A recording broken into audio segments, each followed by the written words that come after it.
up. I can hear them coming up the stairs. So, welcome to yoga this morning. It's so fun. I've got a tickle in my throat. It's not a cough, but I'm just kind of tickle. Sure you have. Grab a drink. Yeah. You want a water bottle? I've got a water bottle. We've got a All right. I got you guys all set up. We got all set up. I don't have anything. What is it? DNC 21. I was reading. Yeah. Did you sleep at all? I read it this morning. Oh. Did you get a good way to bolster me? And we're there. Did you get a good bolster? So if your chair is too hard, right, or your feet have to stretch to reach the floor, grab a blanket. That gets those knees just right underneath. I record these as well, Tina, so you didn't know that. So I better be good. So you better be good. I don't see anything. My mic did not come in, so I'm kind of like bummed. Because I was hoping to have my mic and then you guys could talk and they wouldn't hear it. I would hear them. I would hear you. But go ahead and we're going to start with our balls this morning, just right off the bat. I still can't see my feet.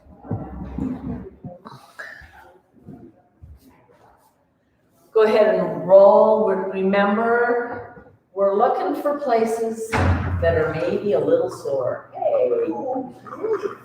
And we're looking for, just find it. I'm feeling these balls. I'm going to have to get new ones. Can you feel them? This one is ready to almost, it feels like it's going to burst. It either hasn't been used for a while because it was at the bottom of the bin. Okay, so as we roll, just kind of look through those. I'm going to talk as we roll out our feet today. So, they are just racket balls for those of you that don't know. Most of you do. And they are fabulous for finding places on the foot. But remember that our foot is our foundation. So the thing I wanted to really focus on today, and we're going to work pretty much in everything we do, is this idea of opposition. Okay? There's a quote. It comes from the Book of Mormon. It talks about the opposition in all things. And we probably don't really love opposition very much, but I'm going to show you why we should love it. Could we get to the point in our life where we literally celebrate, oh, there's opposition in this, I'm going to be doing some stretching and growing. Could we really embrace that because of what it'll change in what we do and what we do and how we feel, what we do and what we do? Yeah, that makes sense. Then go ahead and roll across the ball of the foot. Go and roll across the arch of the foot. We haven't done that a ton. Can you hear my ball? Yeah. It's like, I think it's ready for a new ball. And then put the ball of the foot down as well and roll across the heel. I don't feel a ton in the heel, but I feel it a lot underneath the arch of the foot. That's where I find a lot of it. And then again, just change feet, hold the ball and pause and just notice how this foot feels. Taking some deep breaths. Any of you feel pain and discomfort when you're using that ball underneath the foot? Feels great. It feels great. There's no opposition then for you, okay? When I feel it, it feels great after I'm done. But during it, sometimes it is like, yeah. Oh, yeah. Okay, same thing with just sometimes getting here to yoga. You know, it's like, but, oh, I have to tell you, what morning was it? I taught early Monday, and then I came home, and I was heading back to do another class at 9:30, but I had, a couple of hours before I had to head back. And so I snuggled up in bed. It was kind of a cold morning. and was studying and ended up kind of nodding off. Woke up like 8:45, and it was just like the thought, "Come, just stay in bed. You don't have to get up. Just stay here." And I'm like, "No, I want to get up." So you get up and you go and, oh, just the best body work, right? And the best class ever. So we're just going to always have those moments, okay? Those things that happen. So the question then is, how do I feel about opposition? So Larry, unless you really want that on, it's better to breathe without it. Thanks. Yeah. We get so used to that. We've had a robber among us. We've all been Robert. Then go ahead, find the heel, find the arch of the foot rolling side to side. So giving ourselves the opportunity, I hope that you do this every day. Maybe you put it on your table. Maybe you put it by your computer, wherever you're sitting, okay? Maybe you don't sit ever. Well, if that's the case, you'll have to maybe when you eat, maybe you eat on the run, I don't know. Then go ahead, bring it up. We're actually gonna use our hands, okay? Go ahead and just roll it. Find the knuckles. I don't know about you, but that, for me, that knuckle on, it's up by the wrist. Yeah, that's just kind of tender. Yeah. Yeah, Because after the knees, that's the joint of the body that has to be replaced the most. the most is the thumb joint. I didn't know that, or that wrist up in here. Mine comes from, and I've got a lot of hand injuries. It was a tandem bike accident. Uh-oh. Not your fault. Not my fault, I'm not the captain, I'm the stoker. I'm on the back. But yeah, I ended up landing, and there's a bone that's right here that has a little bit of a hook to it so that the tendon will fit right in there. Yeah, that broke off.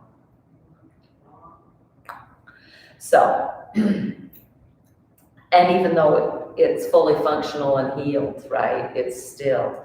So finding that, then go ahead and I want you to grab it and I want you to squeeze as tight as you can. And then go ahead and drop it and stretch it and squeeze it again. So notice these are totally opposite movements. Okay, and squeeze it again. Go ahead and roll it down and roll it back up and roll it down and roll it back up and then try it side to side. Your elbow may go, that's okay.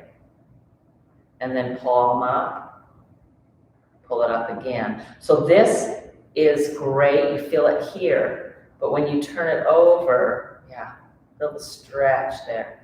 And then change sides. Start rolling on this hand. Find those little places. So I've also got, you may not be able to see this on camera, but I've got, this was a rope swing accident this summer.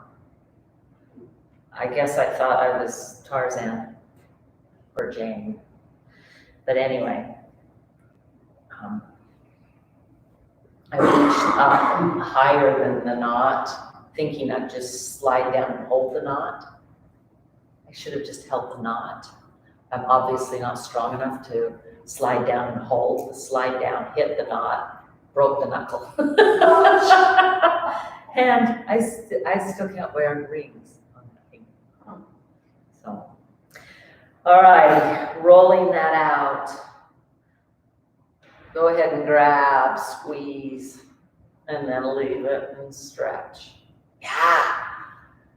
So I had kind of a neat experience with my mom and her sisters, and they get on. So they're going to be a part of this. I was so impressed. My mom does her feet, work with her feet every day.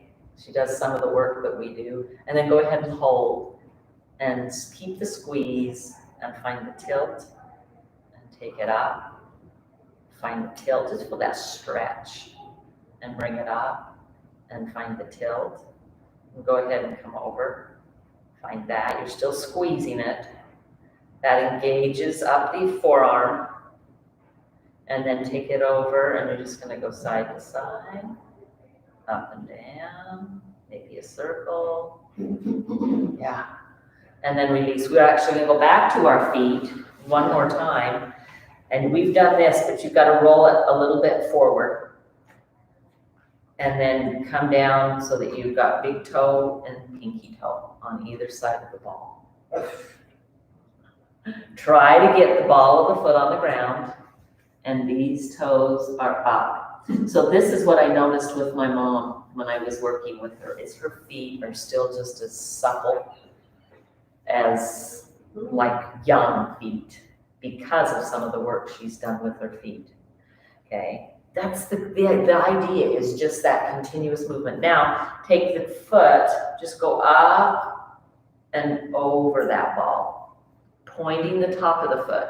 Curl the toes under, lift the arch of the, feel that stretch along the top of that foot. Like you're pointing your toe over the ball. And then come back, roll it, spread, see if you can get big toe, pinky toe. We do this almost every time. We didn't do them last week though. And then come all the way up, point. If you get a cramp underneath your arch, come out, let it go, come back in, right? And then one last time of spreading. This is one of the best things you can do for the structure of the foot. Have you noticed that as you age, your feet tend to come together and that big toe wants to come underneath? And as it does so, as it comes over and starts this knuckle, and you start to get bunions. Yep. Okay, this is also fabulous work for hammer toes. Yeah, when you come here and stretch, you're stretching the tendon that's underneath. So the surgery to do this basically kind of just slices the tendon that's underneath the toes so that they'll stop curling and they'll straighten. Okay, that's what we're doing with that. And then go ahead and switch sides. Pause again, just to notice in your hands, notice in your feet, the tingle, the energy, the increased blood flow. And then go ahead, here we go, come down, stretch, big toe, pinky toe. Notice that one foot's a heck of a lot easier than the other. Yeah, you're just holding that stretch. See if maybe you can think in your mind and get your foot to spread wide, just like we do with our hands. We open those up and we spread them a little bit more. And then come out, roll across, stretch and reach, pointing, and then come back again. If you get a cramp, you're coming out. Stretch, we're holding this for a little bit and then we're trying, maybe you can spread this toe while that one's spreading. This foot, you're just trying to go wide. And then come back up. Come over, pointing that toe, stretching through the top of that foot. Not wanting to lose this range of motion. Then you go back down, big toe, pinky toe last time. Yeah, beautifully done. We used to have contests to see, and I can't do it, my toes are too short. If you can pick up the ball. Bob Melanson could do it. And then go ahead. You can just totally put your ball off to the side. You can tuck it under your mat if it's rolling around. If it rolls around, let it roll, pick them up later. Balls do that. Go ahead and grab your block. Next thing we do is plant that foot and just stretch. I want you to lean forward, calf stretch. Okay, make sure that when you're straight above, I'll go to the side, okay?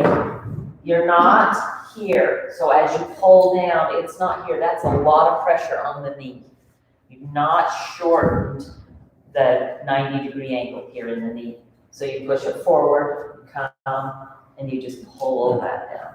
reaching the heel towards the floor. Stretch that out. Now, we're gonna keep this lean, so there's a little bit more body weight into that, and we're gonna come up onto the ball of the foot, and then push back down. So don't come back on this one. We've done that before. Stay forward, lean. Take your body weight into your legs and give them, that calf, a little bit more weight to move up and down. Okay, reaching the heel down, lifting it up, reaching it down, lifting it up, but resisting lifting it up. Take it down, there's that opposition, push, resist as you pull all the way up. Take it down. Anybody's calf starting to burn? Yeah. Fabulous work, that's working the muscle. Then go ahead and come up, stretch it out, wiggle through, go side to side with that foot. Beautifully done, okay? Now, we'll go ahead and do the other foot before we do anything else. So, again, move that block and just look to where if I'm pushing my heel down, my shin is right above my ankle. I'm not deepening the bend in my knee, okay? And weight, you wanna put extra weight, you can do both on one, okay? Reach the heel down. See if while you reach the heel down, I'm seeing beautiful toes spreading. Yeah, get those toes up. They want to curl down like this. Yeah, don't let them, stretch them. Reach down and then go ahead and here we come, up and back down. Weight into that leg, up and back down. Up. Oh, that ankle creak. It's just that age, it just catches up with you. Up and back down. Up and back down. And then hold it down for the stretch. Breathe. Trying to push the heel down, but at the same time, we're gonna just add one more thing onto this, and then we'll do the other side, adding that on too. You try and push, the heel's pushing into the floor, or trying to. Try to push like you're gonna push the chair back, or your rear end back. You'll find yourself working the whole back of the leg up into the glute. Yeah, amazing. So because it's just Newton's law. I wish I could say it was this wonderful thing. For every reaction, there is an opposite and equal reaction. Because we're pushing down, there's a push that way. And it creates that oppositional pull. And it's one of the best things you can do for your body. It's what helps us stay upright, as that lifting away from gravity, right? Go ahead and come up. Yeah, reach it out, shake it. It's like, whoa, baby. Roll through. Yeah. Got that sun coming right in. She's highlighted. Do you want to go forward? Sunshine girl. Yeah, she is the sunshine girl. You can move, no, move your whole body. Let's move your whole chair step forward. I can't shut up if you want. Oh, did she just shut up partway? Yeah, we can. Two of them. Just come over the Better? Yeah. La la la la. Yeah, we did years of yoga in here without them. Ooh. Yeah. Okay, other side for that push. Move it again. Pull down. So I love when I have those thoughts. It's even better if I have them when we're just, like when we're on the first side to begin with. Push down into that heel. There's weight. And then try to just pull like you're pushing your rear end back into the chair. Find the hamstring, find the glute muscle, find that stretch. Take some deep breaths. Oftentimes, we move into this, we feel that a little bit of maybe tension. We start to feel the burn and we're kind of like, I'm done, I'm quitting. But that's not the purpose for opposition, is to help us quit. Now, it doesn't mean that I believe in the adage, no pain, no gain. We're not going to pain, we're just going to that sensation. So if you've had knee issues, this is one of the very best things for knees. What? Yeah, because you're working the muscles that surround that knee, okay? And it doesn't hurt it, right? And those muscles go ahead and release and stretch it out. Those muscles are what support. There are, if you even feel your knee, there might be some little bit of fat over here, right? But other than that, there's no muscle.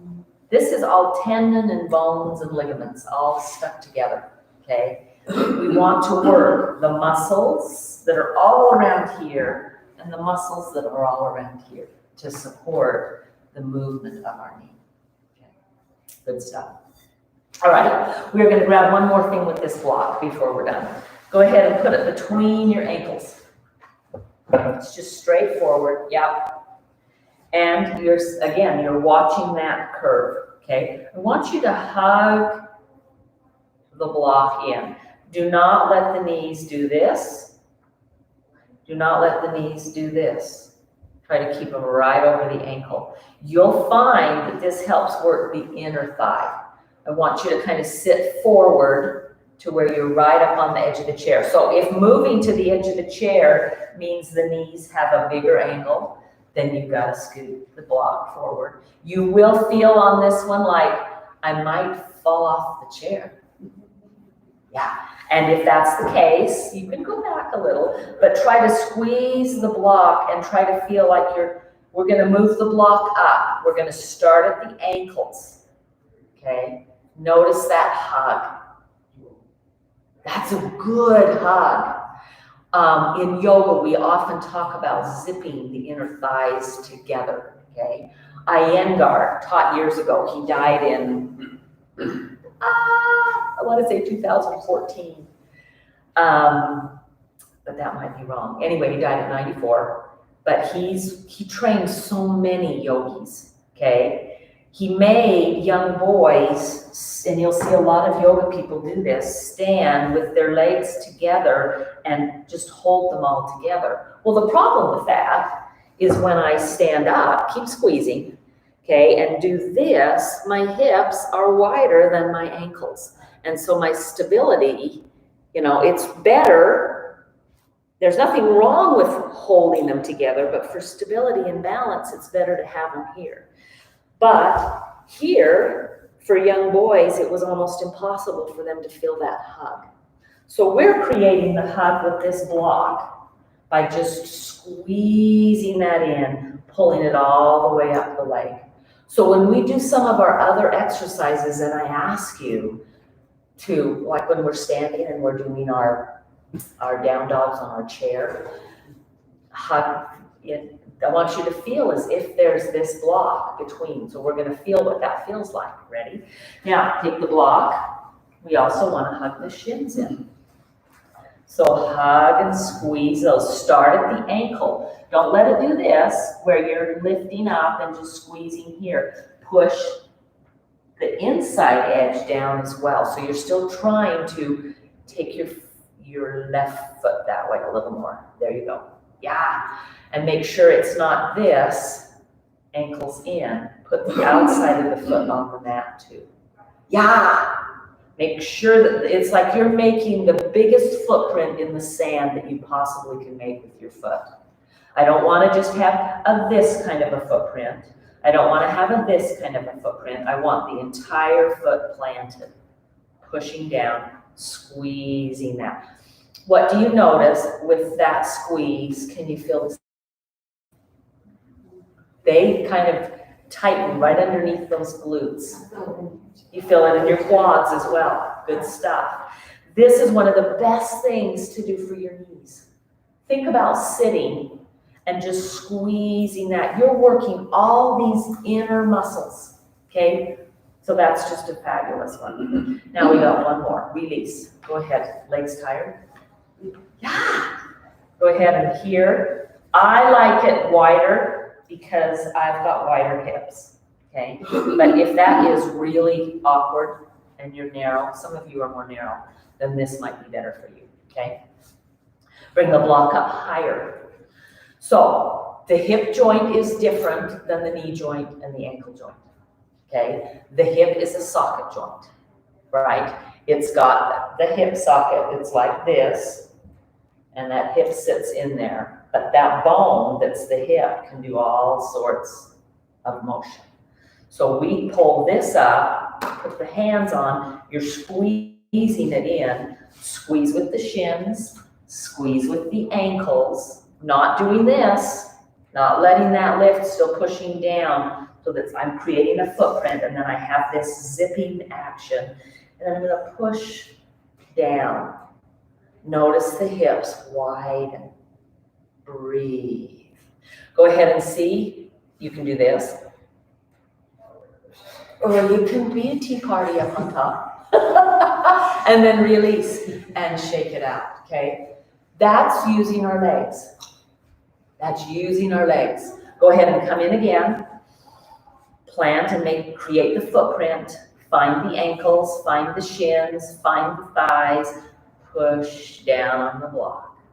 Relax your shoulders, relax your neck, relax your head. Breathe. See if while you push down on this, you're gonna feel maybe a little tilt forward of the pelvic girdle. So the top of the hip will come forward. See if you can pull the belly back. Doesn't mean you're doing this. Yeah, just pull those low abs up. So important. So look at all that we can do with some opposition. And release. Yeah, it works the legs. So you know that my biggest challenge is to find different ways to work our legs seated, because that's the hardest thing for us to do. Okay, so grab your strap. I have a yellow one. Everybody else has blue ones. I've been kind of interesting where we've lost some equipment in that closet. I don't know where it's gone to. Okay, so here we go. We're just gonna do a little up and down. We're not even pulling them. We're just holding them wide, and we're just doing just up and down. Arms are straight, but not locked. The way that you can tell, if I have a locked elbow, the eye of the elbow points up, okay? Yeah, so not locking it, but just here, okay? Now, if you've got shoulders, you're gonna stay here. But, again, it's not here. I'm pulling, so it's called depression of the shoulder blades. They're not depressed. They are depressed by pulling down. They're not depressed by being sad. So you pull them down away from this movement, and you'll feel not only the shoulders and the arms work, but you can feel that upper back get some work too. And then release, roll through. Yeah. Okay, that is one of the best things for gardeners, okay? Because we spend this time gardening, okay? And that's this open back. And I garden like this because that doesn't log my back, but it still is a rounded back. Come back in, okay? You're not even squeezing and holding. We're just up and down, but take the shoulders up and then find them, pull them back a little, and find them pulling down the shoulder blades, and then just a little up and down. Notice that right underneath the shoulder blades, there is some work going on. And breathe. And then it's really kind of tea party phase. I'm just not doing anything that's of strain or value, yeah. And if you start to get where it's just like, Debbie, this is really burning, tell yourself one more breath, or maybe two more breaths. And exhale. And release. And down. Isn't that amazing? So, really nicely done. Now, we need to do neck today. So, this morning in class, I was doing some headstands, roll it all the way through to the other side. And I've been trying to work on doing different things with my legs in the headstand. You know, like out to the side and in, and split and round and all this fun stuff. And I did a roll forward and I felt my neck go, oh, you didn't hold me very well as you did that. So I know that I'm gonna be a little tight. So chin comes, and if you need to look before you go in, I'll try to talk you through it. Chin comes as close to the chest as you can get it. If you ever feel strain in through the temples and the back of the eyes, stop. Come out, come back in and see to the point before that comes. But you're trying to get the chin all the way down. Shoulders come up again, they go back, you're depressing that shoulder blade again. You'll feel an openness here, but you're gonna feel the work up through the mid, in between the shoulder blades. It's called the rhomboid muscle, okay? And then I would like you to take your chin to one side. So it's like you're looking over that way, and then bring it back and looking up. So it's like you're trying to lift your ear to the ceiling and then come back. That top part of the trapezius muscle, it gets so worked. We work this upper part. When we pull the shoulder blades down into this, we're stretching. We're working the muscle, but we're working it long. And then go ahead, come back to center and lift the chin, okay? That is a fabulous stretch. This is where we hold a ton of our tension. This particular muscle is shaped like a diamond from the neck to the shoulders. And those fibers go this way, and remember that the fibers are the way you contract it. And then it has this section of the muscle where the fibers contract this way. And then it has the lower, where the fibers actually contract going up, okay? And that lower part, we don't use. This upper part, we way overuse, okay? So that exercise is one, if you are, find that your neck, that's one of the best things you can do. I want you to think about the opposition. We're gonna do it one more time, okay? Go ahead, and we're gonna start without the chin going down. We're actually gonna start with the shoulders going up and back. And then the depression of the shoulder blades, they pull down till you feel already just a stretch right there between the shoulders. And then you're gonna reach your head up and bring the chin down till you find that stretch. Try to widen the shoulders. That doesn't mean they come up. It's like you're trying to push your shoulders wider, like we did with our feet, like we did with our hands, creating a bigger footprint, widening through that. Okay, this time, instead of looking with the ear going up, we're gonna take, even though the chin's down, take and just move to the side about a 45-degree angle, keeping the chin down, stretch. You're gonna feel it on the opposite side. And then come back. Bring the chin straight down. Pull the shoulder blades back down if they came up a little, and then move slightly to this side, 45-degree angle. Depress that shoulder, that opposite shoulder. And then release and bring the head up. And you're gonna find that your neck feels really good. Go ahead and just turn over the side. This is a total different motion and a different muscle. But notice that the head and neck can move without the rest of the torso. Okay? Nice. Almost like a bobblehead. Yeah, it's a bobblehead doll. They were saying, my granddaughters were over, and they were saying that there's a bobblehead that the guys, when they're beating their head to the music, they go like this, where girls go like this. And I said, okay, and so I've been trying to watch, guys. I haven't been able to see that yet, but I know that I do it like this. I don't do that side to side with the beat for the music. Anyway. Okay, nicely done. We're gonna do one more thing with these. We're gonna do a few twists, and then we're gonna stand. So, see if you can bring it up, making it flat. Put your foot in it. She's fine. I'm funny. Bring your knee as close into your chest as you can. You can totally lean back to get this done. Or, Tina's got it. She's just, I'll just step on it down here. Yeah, perfect. Okay, so hardly any stretch, just where you can reach. Okay, and then lift it up. Okay, I've been working on ways to work our feet. Try to get this flat if you can. Yeah, if you want, if it would be easier to cross it over and do that, I just know some of that's hard. Okay, so you're pushing. You're holding with the arms, you're pushing the leg, you're pulling it back. You're pushing the leg, look at my arms, they don't even move. They pull back, they push forward, they pull back, they push forward, they pull back. Is that okay on your knee? It's not this, I'm not bringing the knee down. I'm pulling it in towards the thigh towards my chest and pushing it forward. This knee's fine. I know. So instead of that, you're doing this. Instead of that, see if you can just pull the foot. Yes. And straight out.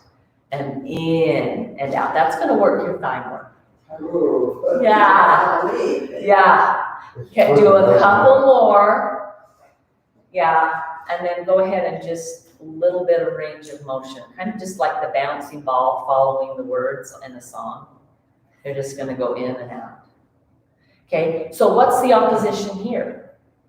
Our pull back with our hands. You guys ought to, we maybe should have you use the yellow ones. I'm looking at this going, the yellow ones are easier. Well, why are you doing that for? Yeah, teacher. Oh, well, you know. And go ahead and wiggle through. Feel that side. Okay, so that range of motion, this with our hips, is really, really good. Okay, this with our thigh is fabulous. Okay, yeah, we're training sides. I'm gonna have you use the yellow one on that knee. Yeah, no, you use the yellow one. Just doing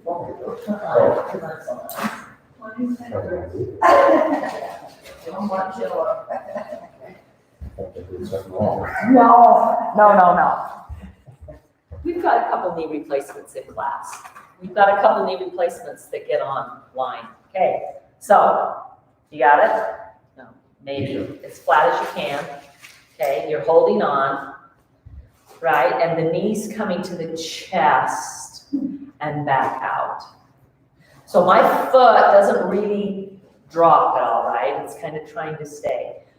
Yeah, that okay? Okay, in and back out, in and back out. It starts burning faster with this one, just saying. Now you're showing me how In and back out, in and back out. Do you feel a burn yet? Oh, yeah. Oh, yes. Okay, and just hold it and go ahead and find that.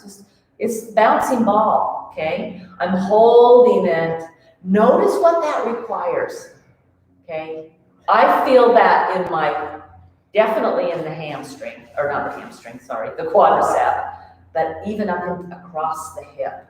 This is fabulous work, okay? Just side to side. I know you have these at home. Use them. They are not decorations. And release. Okay. Woo!